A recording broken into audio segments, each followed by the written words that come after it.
kahit anong punasan mo, magiging malinis at makintab na parang bago ang mga muebles na gawa sa kahoy sa pamamagitan lamang ng isang bote ng wax para mapolish at maibalik ang mga kasangkapang gawa sa kahoy.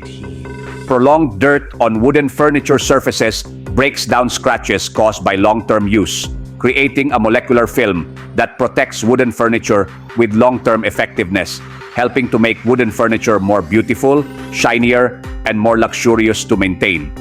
It has a moderate ang antas ng pH ay lumalaban sa anay, hindi tinatabla ng tubig at lumalaban sa amag. Ito ay isang mahusay na produkto na tumutulong sa amin na pangalagaan ang mga kasangkapang gawa sa kahoy sa pamilya. 50% diskwento para sa unang 30 mamimili ngayon lamang. I-click ang link upang matanggap ang pinakamaagang libreng alok sa pagpapadala.